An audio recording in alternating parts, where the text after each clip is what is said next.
அனைவருக்கும் வணக்கம். தமிழுக்கு அனுசூய கற்பது தமிழிலிருந்து இந்த பதிவில் நாம் காண இருப்பது தமிழ் இலக்கிய வினா விடைகள். கடந்த சில பதிவுகளும் இலக்கிய தொடர்பான வினாக்கள் பார்த்து வருகின்றோம். அதன்படி இன்றைக்கு இதனுடைய தொடர்ச்சியாக அமைகின்றது. வீடியோவை முழுமையாக பாருங்கள். நன்றி. வாங்க வீடியோக்குள்ள போகலாம்.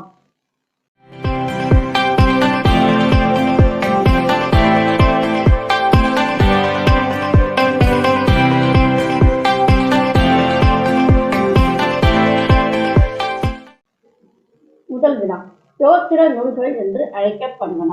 நாயன்மார்களால் இயற்றப்பெற்ற பக்தி இலக்கியங்கள் தோத்திர நூல்கள் ஆகும். மரபு என்னும் பெயரால் உள்பிரிவை குறிக்கும் இலக்கண நூல் இது. சுவாமிநாதம். பொன்னோடு வந்து கரியொழி பெயரும் என்னும் தொடர் இடம்பெறும் நூல் பட்டினப்பாலை. தமிழ் இலக்கிய மறுமலர்ச்சிக்கு காரணமானவர்கள் என்று குறிப்பிடப்படுபவர்கள் ஐரோப்பியர். கல்கியின் வாழ்க்கை வரலாற்று நூலின் பெயர் என்ன? பொன்னியின் செல்வன். அடங்கல் முறையில் 9ஆம் திருமுறையில் மட்டும் காணப்படும் பண்கள் சாளரபாணி, பஞ்சமம், காந்தாரம், புறநெய்மை, நட்டராகம் ஆகிய 5 பண்கள் இந்த 9ஆம் திருமுறையில் காணப்படுகின்றன. காலத்தால் முற்பட்ட மடம் எது? திருஞான சம்பந்தர் மடம். இது மதுரையில் இருக்கின்றது. தமிழ்நெறி விளக்கத்தால் அறியப்படும் துறை விளக்கங்கள் 135. கலித்தொகையின் பழைய உரையாசிரியர் நச்சினார்க்கு இனியர். முன்னீர் உண்டு முன்னீர் பாயும் என்னும் தொடர் இடம்பெறும் நூல் மற்றும் ஆசிரியர் புறநானூற்றில் இடம்பெறுகின்றது.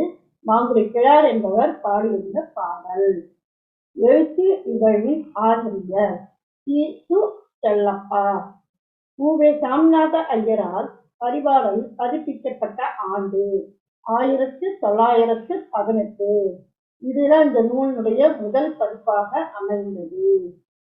சிலம்பு செல்வர் என்று அழைக்கப்படுபவர் ஞானம்.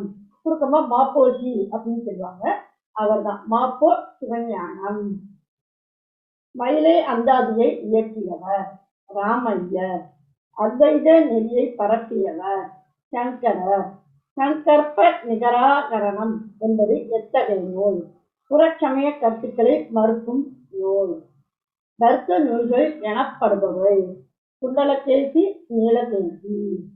தமிழில் முதலில் கடித நாவல் எழுதியவர் மறைமலை அடிகள். விதவை மறுமணத்தை வலியுறுத்தி வெளியான முதல் தமிழ் நாவல் முத்து மீனாட்சி.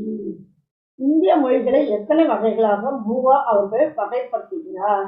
3 வகைகளாக அவர் வகைப்படுத்துகிறார்.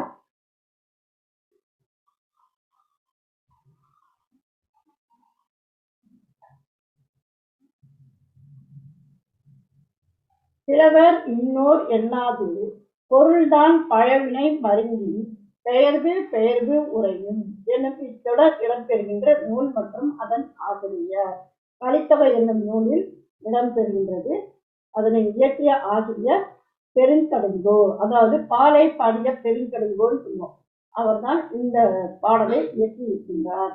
வடமொழியை விட தொன்மை வாய்ந்த மொழி திராவிட மொழி என்று கூறியவர் மக்லீன் அவர்கள். செய்கை தம்பி பாவலரின் ஆசிரியர் சங்கர நாராயணன். கொல்லிமலை செல்வி எழுதிய நூல் ஆசிரியர் கு.வண்ணன். மொழிபெயர்ப்புக்கு சாகித்ய அகாதமியில் விருது பெற்ற எழுத்தாளர்கள் ஜெகநாத ராஜா, பா. ஆனந்த குமார் ஆகியோர். சரிங்களா? ஆக தமிழ் இலக்கிய வினா விடைகள் என்ற தொடர் பார்த்து வருகின்றோம். அதனுடைய இந்த வினாக்கள் இன்றைக்கு நான் பார்த்தோம்னா இது பார்த்தோம்னாக்க இப்ப தோத்திர நூல்கள், அதே மாதிரி கலித்தொகை, பட்டினப்பாலை இந்த மாதிரியான நூல்கள் எல்லாம் இடம்பெறுகின்றன.